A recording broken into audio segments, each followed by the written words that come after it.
शुरू करती हूँ। ओम ऋधक इत्था समर्त्यः शशमे देवतातये यो नूनं मित्रावरुणौ अभिष्टये आचक्रे हव्यदातये।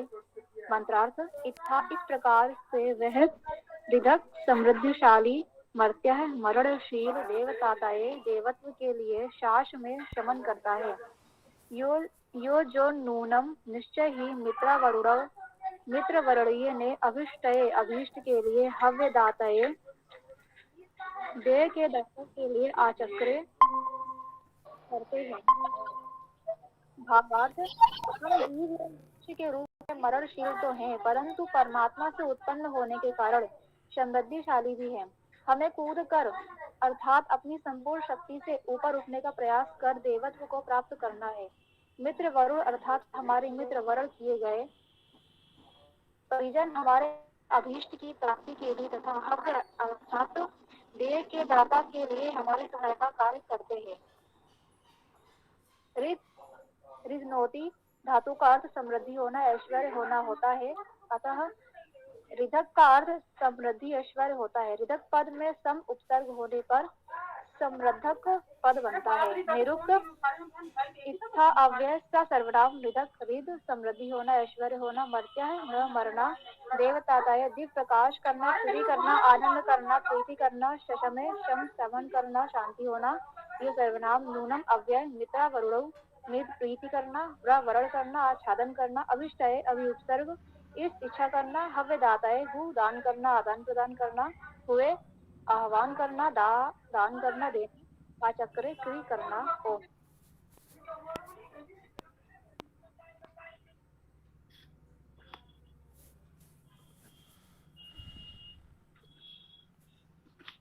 ओम खं ब्रह्म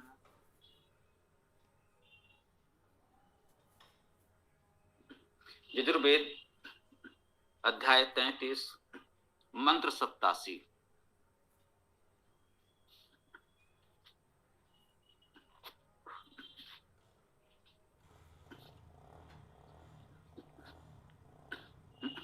ओम ऋधक इत्था समर्त्यः शशमे देवतातये यो नूनं मित्रावरुणो अभीष्टये याचक्रे हव्यदातये।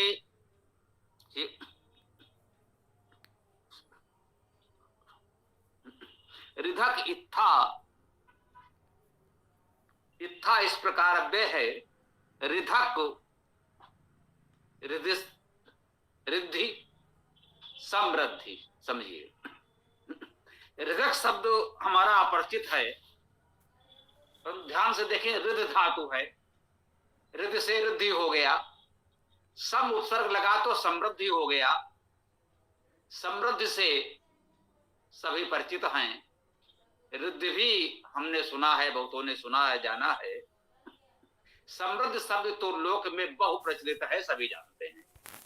तो ये रिध धातु है, इसी से ऋधक हुआ, रिद्धि हो गया, सम उपसर्ग जुड़ा तो समृद्धि हो गया। तो ऋधक का अर्थ वही हुआ जो समृद्धि है। ऋधक इत्था समृद्धि इस प्रकार, सामर्त्या सा वह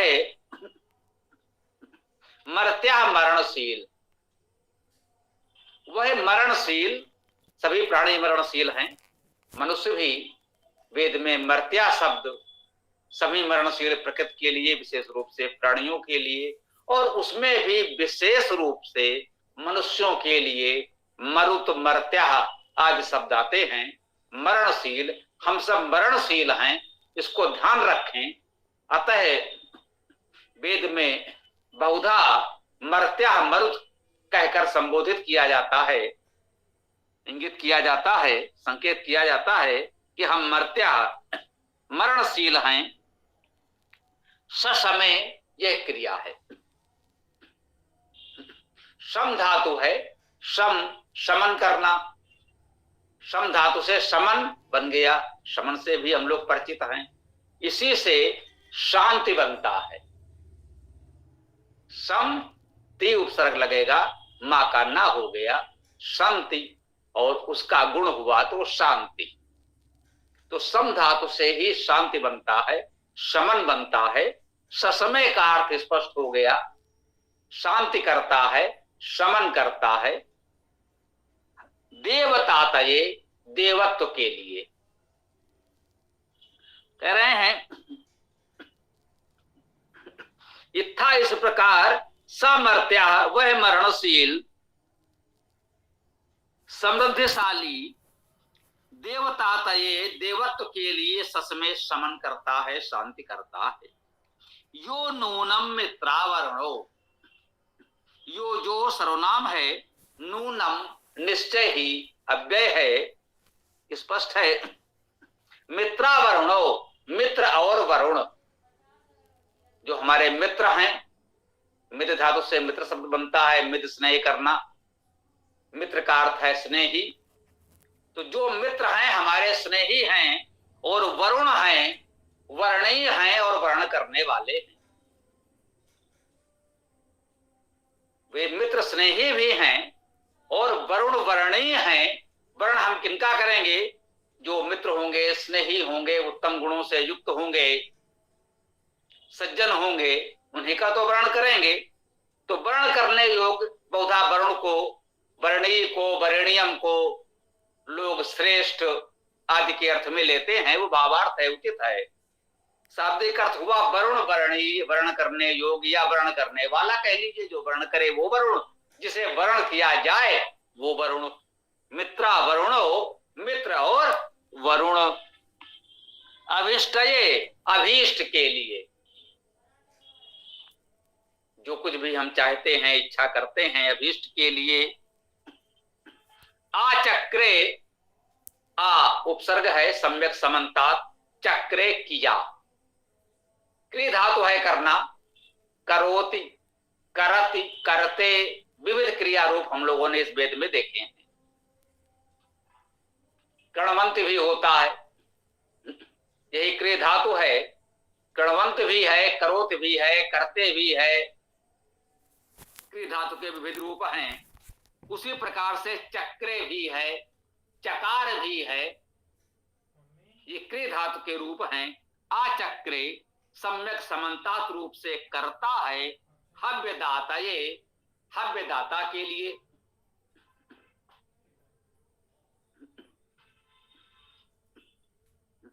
हव्य क्या है? हु धातु का अर्थ है दान करना, आदान प्रदान करना। हव्य जो दान करने योग्य है, आदान प्रदान करने योग्य है। ऐसा भी कह सकते हैं, जो भी संसाधन हमने है,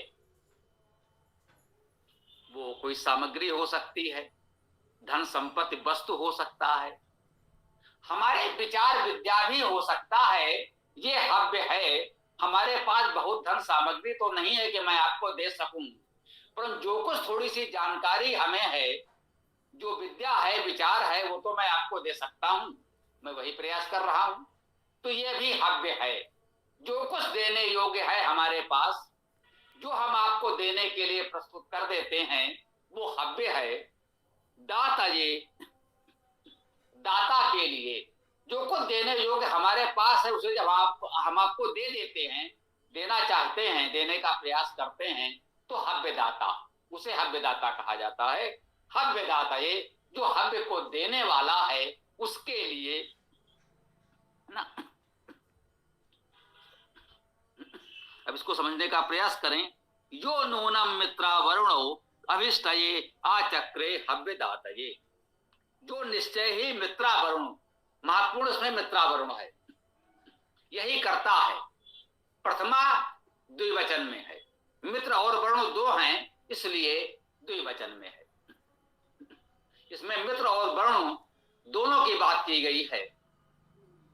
दो अलग अलग भी हो सकते हैं और एक में ये दोनों गुण भी हो सकते हैं। दोनों रूपों में आप इसे स्वीकार कर सकते हैं कि जो मित्र और वरुण है, वह निश्चय ही अभिष्टये, अभिष्ट के लिए, हव्यदातये, हव्यदाता के लिए, आचक्रे सम्यक समन्तात रूप से करता है। जो हमारे मित्र हैं, वर्णीय हैं, वे हमारे लिए सब कुछ करेंगे, बहुत कुछ करेंगे, अपने सामर्थ्य के अनुसार जितना संभव है वे हमारे लिए करेंगे। कब करेंगे? जब हम भी हव्यदाता बनेंगे। हव्यदाता बने। सर्वस्व दाने की बात नहीं की जा रही कि हमारे पास जो कुछ भी है सब हम आपको दान कर दें और हमारे पास स्वयं के लिए कुछ भी शेष ना रहे, तो ऐसा नहीं कहा गया है। स्पष्ट कहा है हव्यदाता, ये हव्यदाता के लिए जो कुछ हमारे पास संसाधन, सामर्थ्य, विद्या, विवेक, विचार है, जो कुछ हम दे सकते हैं अपना जीवन यापन करते हुए, जो कुछ हमसे संभव है कि हम आपके लिए, समाज के लिए दे सकें, वो हव्य है। और उस हव्य को देने के लिए हम तत्पर हैं। हम सर्वस्व दान नहीं कर रहे। हमारे पास बहुत कुछ दान करने के लिए धन संपत्ति नहीं है, कोई बात नहीं। जितनी हमारी सामर्थ्य है, जो कुछ हमारे पास है, धन संपत्ति वस्तु है, सामग्री है, ठीक है, नहीं है तो जो गुण विद्या विचार हैं हम वही आपको दे रहे हैं। तो ये भी हव्यदाता है। हव्यदाता होना है तो हम इस प्रकार से हव्यदाता बने। तो ऐसे हव्यदाता के लिए मित्र और वरुण निश्चय ही हमारे अभीष्ट के लिए बहुत कुछ करते हैं। यही इस मंत्र का संदेश है, भाव है। इसे हमें ग्रहण करना चाहिए, जीवन में अपनाना चाहिए, हव्यदाता बनना चाहिए। हम हव्यदाता बने तो हमारे मित्र और वरुण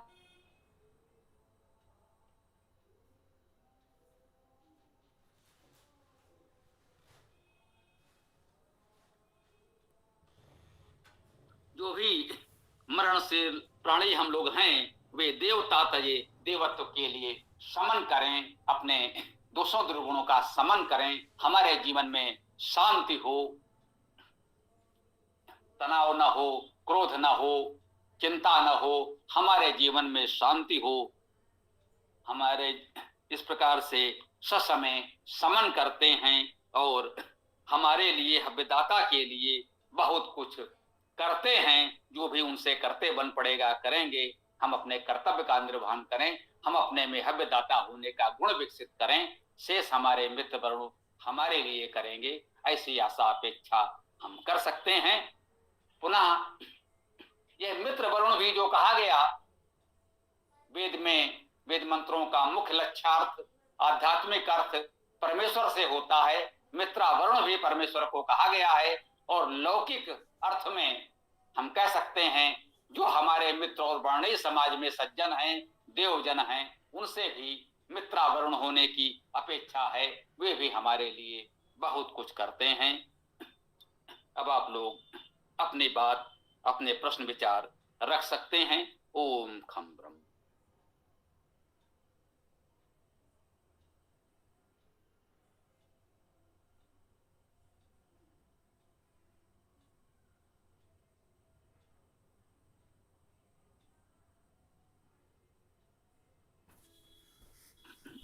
हाँ भाई पुलकित जी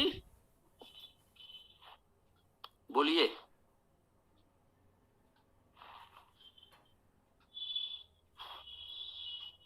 जी जी गुरुजी।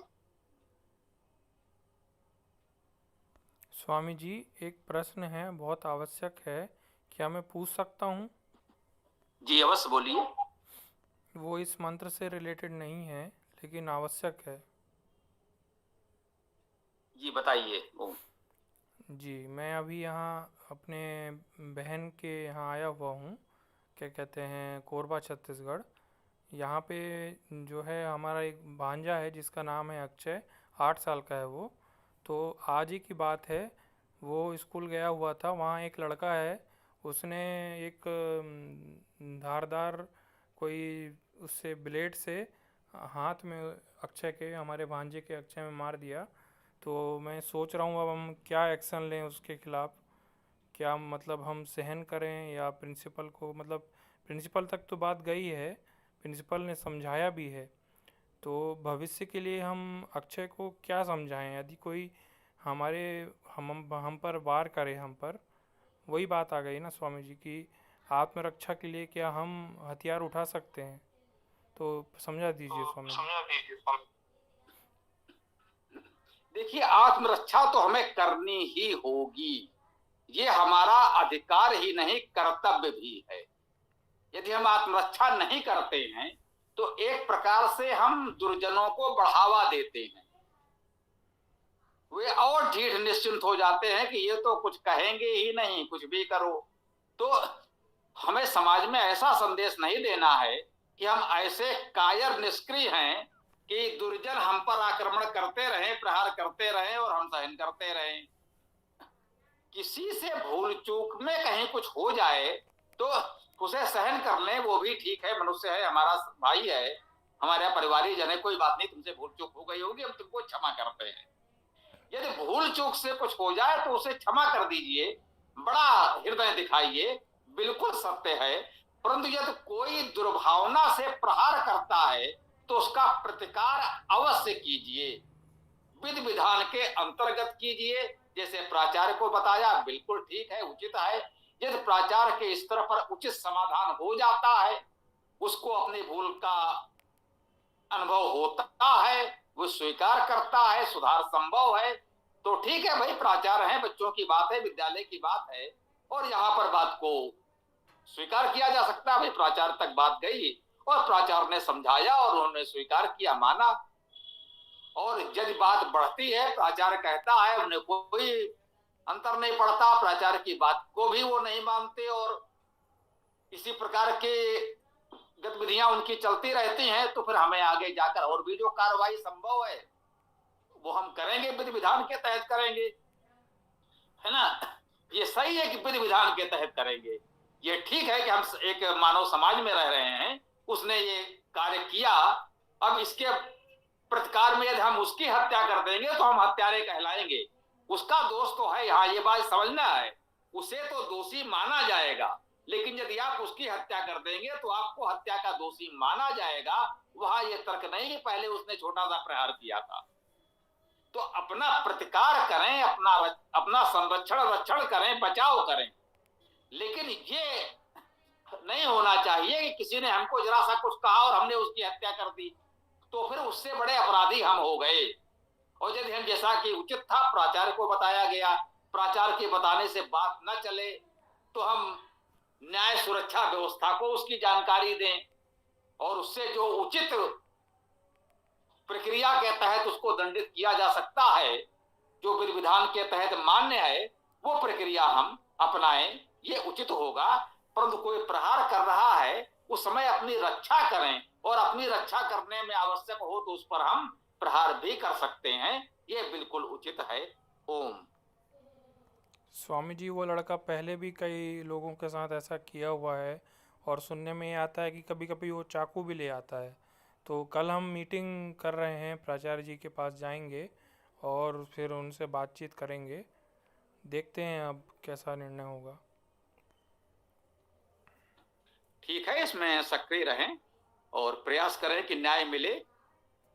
न्याय के लिए प्रयास करना हमारा कर्तव्य भी है, हमारा धर्म भी है, ये तो हम बिल्कुल कहेंगे। अपनी सामर्थ्य भर न्याय के लिए प्रयास करना हमारा धर्म कर्तव्य है। ओम। हाँ, तो पुलकित जी या जो भी अपनी बात रख सकते हैं। नमस्ते स्वामी जी। हाँ, इसमें मेरा मत थोड़ा सा साथ में ये भी है कि ये तो आपने किया ही किया है। कल जो भी आपकी बातचीत प्राचार्य जी के साथ होती है, बहुत अच्छी बात है। इसकी एक सूचना आप स्थानीय थाने को भी दीजिए, ताकि वहां से भी एक कानूनी दबाव बने।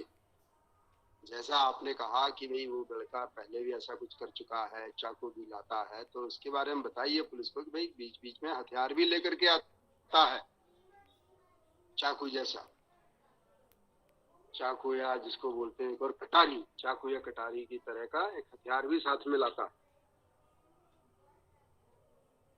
और संभवतः आप जो है अपने इस हिंसा के फर्क को आसानी से समझ पा रहे होंगे कि कहाँ हमको बचना है और कहाँ हमको हिंसा करने का उपाय सोचना है। लेकिन उसका अर्थ ये नहीं है, जो स्वामी जी ने ठीक ही कहा, कि हम उसकी आप पहली बार में हिंसा कर दो।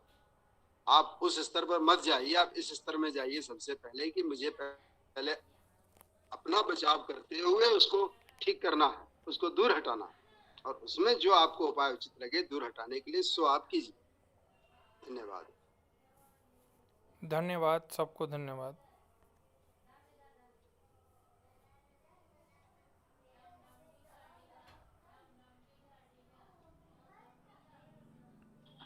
हाँ पुलकित जी बताएं। जी जी गुरु जी, उनको हम रविवार को ही जोड़ेंगे क्योंकि यहाँ पर अभी ठीक नहीं हो पाएगा, काफी समय लगेगा, तो रविवार को ही देखते हैं उसको पूरे को। इतना करिए कि आप नंदन जी आदि जितने भी जानकार हैं तो ये इस विषय को स्पष्ट करें कि जैसे जो वैदिक पंचांग है उसके हिसाब से एक तो जो मकर संक्रांति है जो वो बात करना चाह रहे थे जिस विषय पर, तो एक तो यह था कि दिसंबर में वो हम मनाते हैं और लोग 14 या 15 को मनाते हैं। दूसरा दीपावली का था, तो इसको दोनों को आप थोड़ा सा यहाँ स्पष्ट कर दीजिए। तो यदि मेरी अभी बात होती है तो मैं उनसे बात कर लूंगा, अन्यथा रविवार को तो हम जोड़ेंगे ही, उनको वहाँ विस्तृत बात कर लेंगे।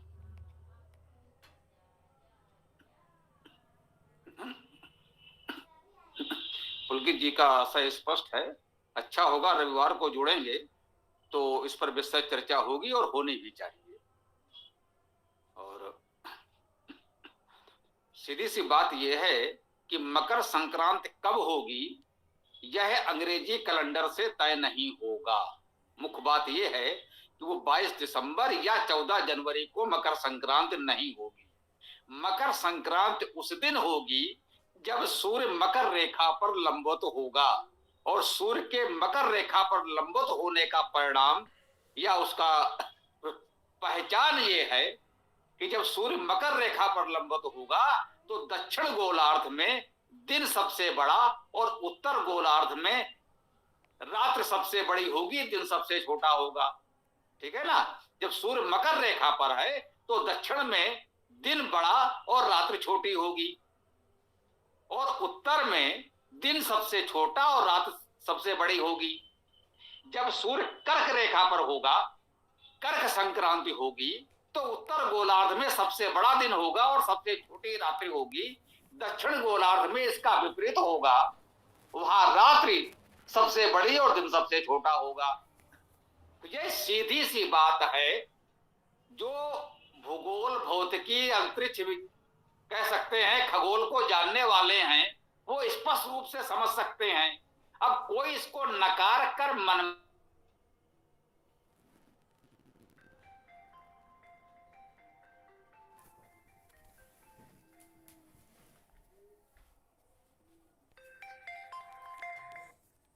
हाँ गुड़िया। मम्मी सब्जी देख लो। गुड़िया का फोन है।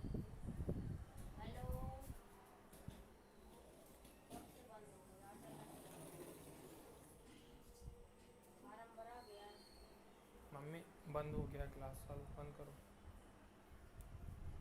बता के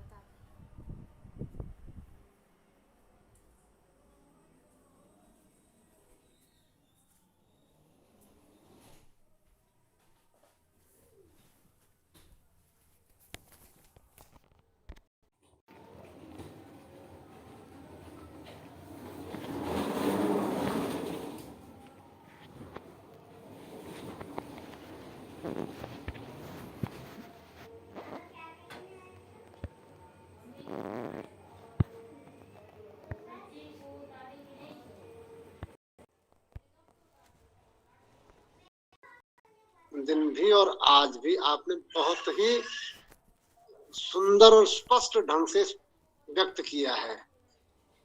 इसमें और कुछ कहने सुनने के लिए कुछ है ही नहीं। पंचांग निर्माण के जो आधारभूत स्तंभ हैं वो यही हैं, संपात और अयन बिंदु। और ये चार जो बिंदु हैं इनसे ही सारे पंचांग को हम समझ सकते हैं। निश्चित बात है कि इससे अंग्रेजी महीनों का कोई संबंध है ही नहीं। इसकी अपनी पहचान है, जहां ये घटना हो रही है वहां वो दिन हो रहा है। और अगर थोड़ा पंचांग प्राप्त करने का प्रयास करें, आप मेरे को भी बता सकते हैं। अगले वर्ष मैं भी अपने स्तर से आपको पंचांग प्राप्त करा सकता हूं, और पंचांग को जब एक बार को उसका साहित्यिक विभाग देखेंगे समझेंगे तो आपको बहुत ही स्पष्ट हो जाएगा। और हम समझ गए हैं, हम ज्योतिषी नहीं हैं, हम हर किसी को जो अच्छा काम कर रहा है उसको सहयोग करते हैं, समर्थन करते हैं, उसका हमारा स्वभाव ये है। तो जब हम उसको पढ़ेंगे समझेंगे तो बहुत ही अच्छी तरह से हर किसी की समझ में वो बात आ जाएगी। इतनी सूक्ष्मता से और इतनी स्पष्टता से उन्होंने लिखित रूप में उसको आप बार बार पढ़ सकते हैं। हमने स्वामी जी की बात को कितना सुना, अब वो आगे तो प्रिंटर तो हमारे पास है नहीं, हम उसको देख नहीं सकते, सुन नहीं सकते, पढ़ नहीं सकते, लेकिन वो आपके पास एक लिखित प्रारूप में वो आपके पास उपलब्ध है, और आप उसको देख पढ़ समझ करके उसका अनुपालन कर सकते हैं। और जो संकल्प है वह अगर आपका सही नहीं है, आप संकल्प में क्या होता है कि मैं कब हूं, किस काम को मैं कब कर रहा हूं, मैं कौन कर रहा हूं, कहाँ कर रहा हूं, क्यों कर रहा हूं, ये 4 आधार हैं उसमें।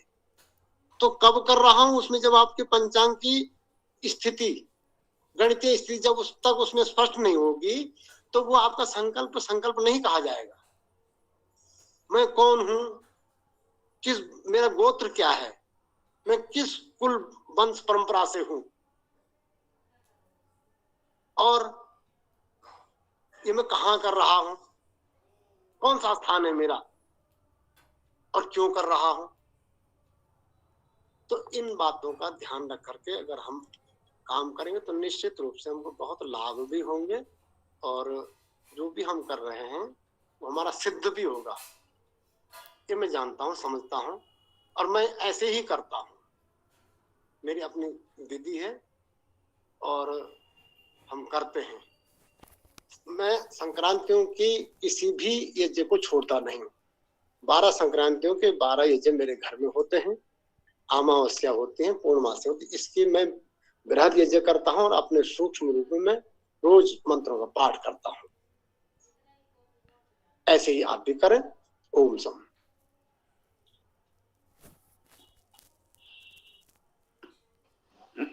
नंदन जी ने जो कुछ कहा अच्छी बात बताई।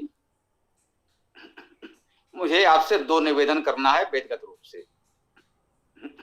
एक तो ये पंचांग मेरे पास आ जाया करे, मैं समझता हूं इतना होना चाहिए, ठीक है ना। आप लोकेश जी को भी बता दें और भी अपने स्तर पर जो भी हो, मैं समझता हूं कि इतना होना चाहिए कि पंचांग ये हमको मिलता रहे। तो इस प्रयास कीजिएगा एक कार्य ये हो जाए। और जो कुछ आपने कहा वो पूर्णतः सत्य है, यही हम कह रहे हैं, यही सभी बुद्धिजीवी मनीषी कह रहे हैं। तो इसमें इतना ध्यान रखिएगा कि जो विषय पुलकित जी ने लिया है वो केवल और केवल तिथियों के निर्धारण का है। संकल्प बिल्कुल अलग विषय है, उसमें स्थान, गोत्र, उद्देश्य आदि आदि जो भी आता है वो बिल्कुल अलग विषय है। अभी तो पुलकित जी ने जो विषय उठाया है वो केवल तिथियों के निर्धारण का है कि संक्रांति, किस संक्रांति की कौन सी तिथि होगी, या ये पूर्णिमा किस मास की है, ये अमावस्या किस मास की है ना। अब ये अमावस्या हुई तो हमने कहा ये आश्विन अमावस्या दीपावली की हो गई। अब उनका नहीं, दीपावली तो हम कार्तिक अमावस्या जब उनके गणना के अनुसार होगी तो बनाएंगे, वो भी कार्तिक अमावस्या। जबकि दीपावली आश्विन अमावस्या को हुई और उसके अगले दिन कार्तिक प्रतिपदा से पश्चिम भारत में नववर्ष प्रारंभ होता है।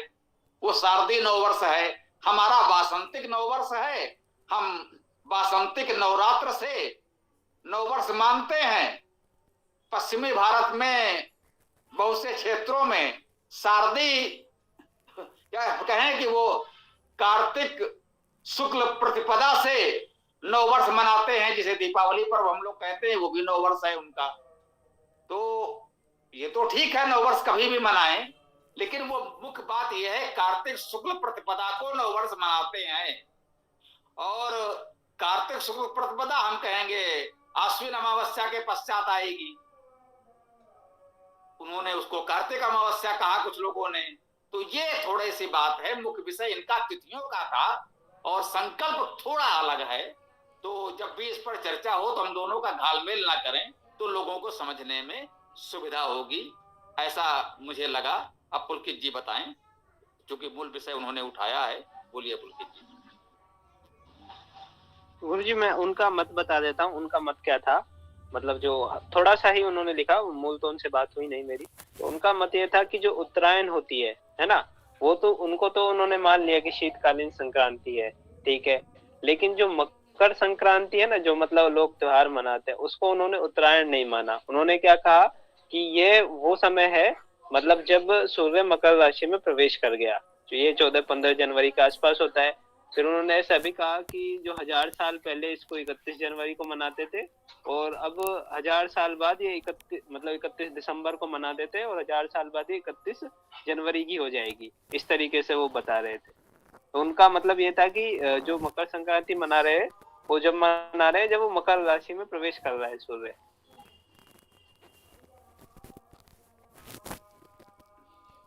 अब ये काल्पनिक मकर राशि उनकी क्या है वो जाने, जैसा चाहे मनाए, हमें कोई आपत्ति नहीं है। हमारा स्पष्ट मत है कि जब सूर्य मकर रेखा पर लंबवत होगा तो मकर संक्रांति होगी, जब कर्क रेखा पर लंबवत होगा तो कर्क संक्रांति होगी। उन्होंने किसी मकर राशि की कल्पना कर ली है तो उनकी इच्छा है, उस पर हमें कुछ नहीं कहना है, वो अपना मनाते रहें। ओम।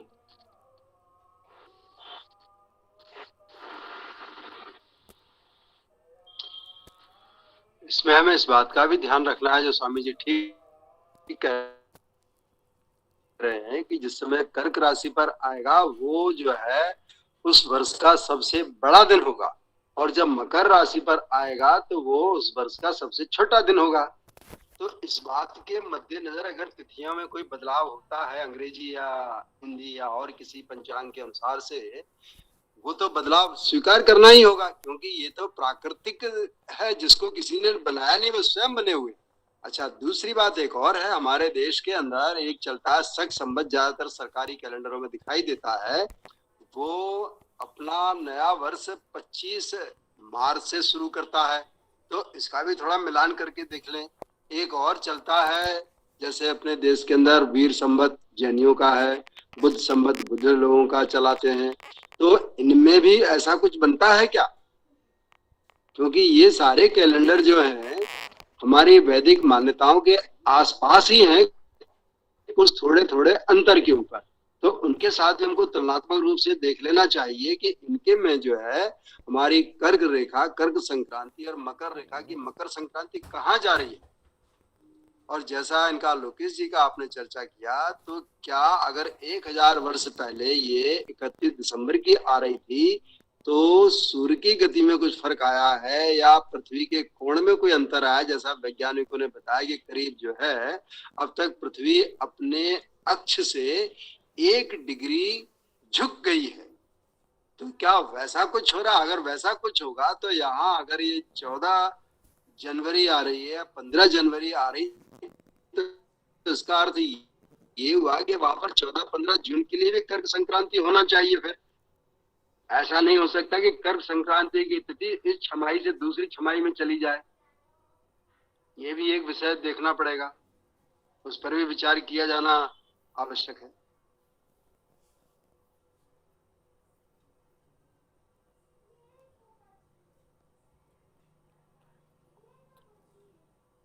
जी बहुत बढ़िया है हरीश जी, इन सब पे विचार करेंगे तो उत्तर अपने आप ही मिल जाएंगे। सही बात है आपकी।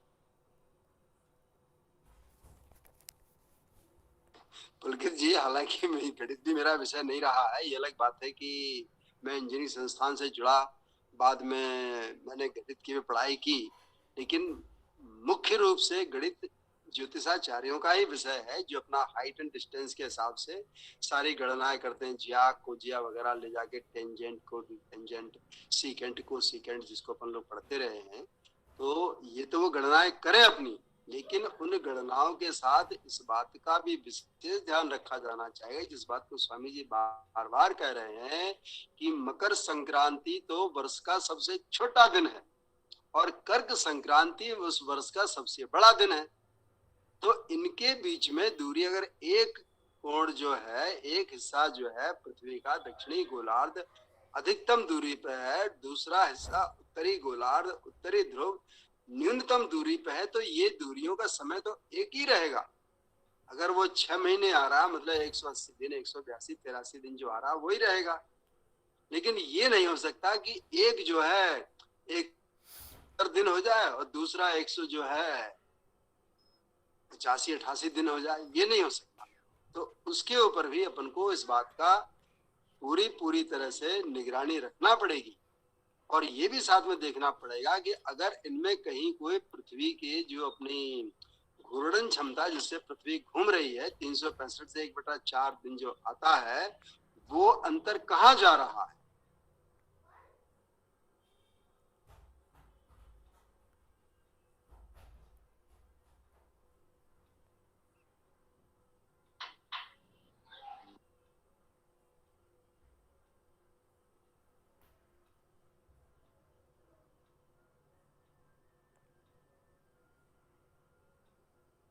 हाँ भाई पुलकित बोलो, कुछ कह रहे हो तो बताओ। मेरी आवाज आ रही है क्या? हाँ हाँ बिल्कुल, बोलिए। जी जी हाँ। तो उनसे जब चर्चा होगी तो इस बारे में बात करेंगे कि जो वो मना रहे हैं कि वो कह रहे हैं कि भाई मकर राशि में आ जाता है, तो उसका आधार क्या है कि भाई आप उसको क्यों मना रहे हो? कुछ हर त्योहार के पीछे आधार होता है ना, तो उसका जरूरी है उनसे पूछेंगे कि आप इसी जब मूल मकर संक्रांति है उस समय मनाकर आप जब क्यों मना रहे हो जब वो मकर राशि में प्रवेश कर रहा है, उनसे बात करेंगे। दूसरा ये भी है कि यदि ऐसा कोई इतने बाद में यदि कोई मनाया जा रहा है तो वही बात है कि कर्क संक्रांति के आसपास ऐसा कुछ क्यों नहीं मनाया जा रहा, तो ये है, उनसे करेंगे रविवार को विस्तृत चर्चा। और किसी को और कुछ बोलना हो इस विषय में तो बोलिए। इस संबंध में जहां तक मैंने जानकारी इकट्ठी की है, इन ज्योतिषाचार्यों ने पृथ्वी को 12 हिस्सों में बांटा हुआ है। काल जो भले ही काल्पनिक हो, लेकिन वो उसके हिसाब से अपनी गणनाएं करते हैं जो पूरे विश्व में चल रही है। ये अलग बात है कि वो राशियों की गणना अलग अलग तरह से करते हैं, तो उसमें उनकी चलती मेष वृष मिथुन कर्क सिंह कन्या धेनु वगैरह जो भी कर करके ऐसे 12 जो राशियां आती हैं, उसमें हो जाती है मकर राशि। मतलब वो जो है मीन से एक राशि पहले 11वें राशि थी और यहाँ पर कर्क राशि आ रही है, मेष वृष मिथुन कर्क ऐसे करके चौथी राशि हो रही है। तो ये तो अगर इससे करते हैं गणना तो ये तो खुद ही 4 और 7 में जा रहा, तो कैसे उसके बीच में साम्य बनेगा? बनेगा नहीं। तो ये भी प्रश्न के सामने रखना पड़ेगा कि भाई आपकी जो गणना है वो गणना अधिकतम और न्यूनतम इसके ऊपर होना चाहिए। आपने पृथ्वी को कैसे हिस्सों में बांटा, क्या माना, काल्पनिक माना या दार्शनिक माना, जैसे भी माना हो, लेकिन समय का चक्र तो है 6-6 महीने के ऊपर ही आना चाहिए, 182-83 दिन के ऊपर। ये बात जो है बड़ी महत्वपूर्ण है कि ये अंतराल होना चाहिए कर्क राशि और मकर राशि का, और उसी तरह से जो हमारे शेष त्योहार बचते हैं उनका भी बंटवारा उसी अंतराल से जाना चाहिए।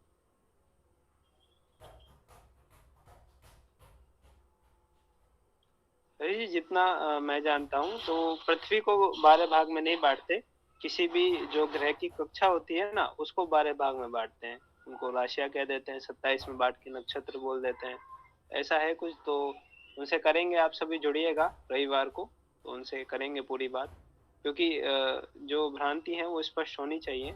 और ये काम हम कर रहे हैं, हमारी कक्षा कर रही है, बहुत अच्छा रहेगा।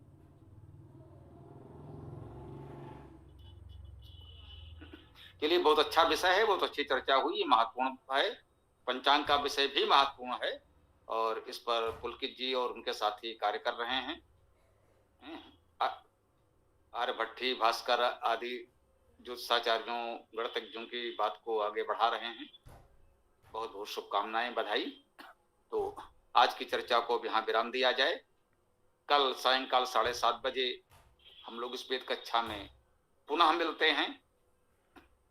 ओम स्वस्ति, ओम नमस्ते, ओम खम ब्रह्म, ओम अहम ब्रह्म। ओम।